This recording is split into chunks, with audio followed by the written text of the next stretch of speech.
Imagine you just spent $500 on a brand new console, $70 on a single game, and another $150 on a subscription just to play online.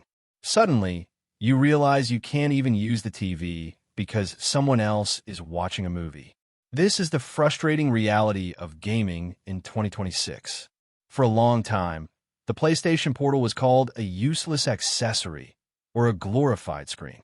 People hated on it because they didn't understand why it existed. But something has shifted in the industry.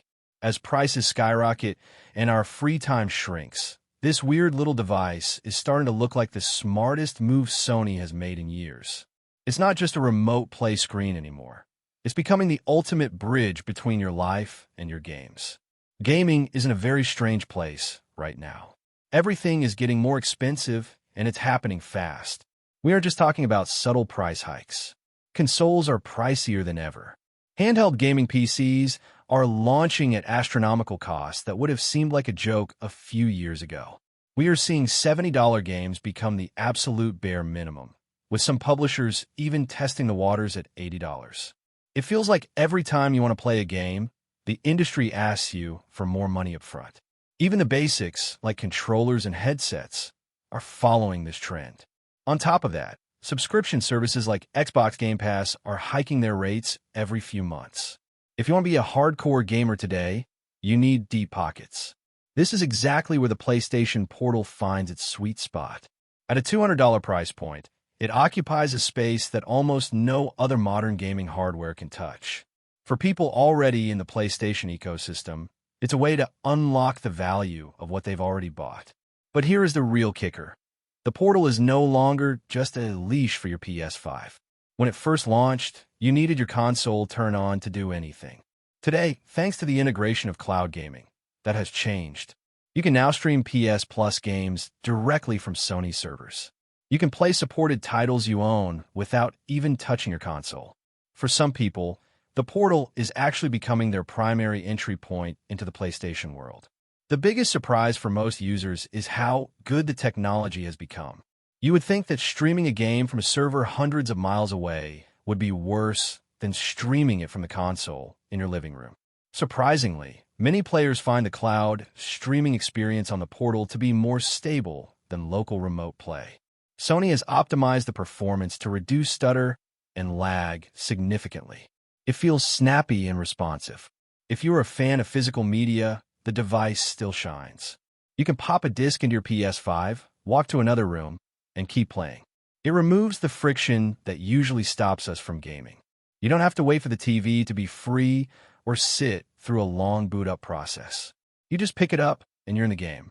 This lack of friction is the secret weapon for busy people. Most of us don't have 4 hours to sit in front of a monitor anymore. We have small gaps of time, 20 minutes before bed or a half hour on the couch while a partner watches a show. The Portal lets gaming fit into your lifestyle instead of forcing your life to revolve around your console. It's also the ultimate backlog killer. We all have those massive RPGs like Assassin's Creed Valhalla that feel too intimidating to start on a big screen. For some reason, these games feel much more manageable in small increments on a handheld. Even older PS2 and PS3 titles look better on the Portal's smaller, vibrant screen because the lower resolution doesn't get stretched out like it does on a 65-inch 4K TV.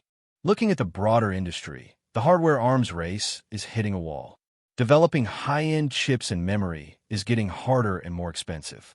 Devices like the ROG Ally X are amazing, but their prices are climbing higher and higher. The PlayStation Portal skips this entire battle. It doesn't need the most expensive processor because it uses the power of the cloud and your existing console. It's lighter, it's cheaper, and it's more resilient to the rising costs of components. It solves a problem that many gamers didn't even realize they had until they held the device in their hands. It's not about having the most teraflops. It's about actually being able to play your games whenever you want. In my honest opinion, the PlayStation Portal is the best lifestyle accessory Sony has ever produced. It isn't trying to replace your home theater setup. It's trying to make sure you actually use the games you spent your hard-earned money on. If you're a casual gamer or someone with a massive library of games you haven't finished, this device is a game changer. It takes the stress out of gaming and makes it accessible again. While the world gets more expensive and complicated, the Portal keeps things simple and affordable. It's a $200 window into a library worth thousands. And in today's market, that is a rare win for the consumer. If you like the video, subscribe, share the video, and hit the bell icon so you never miss an update on the latest in gaming.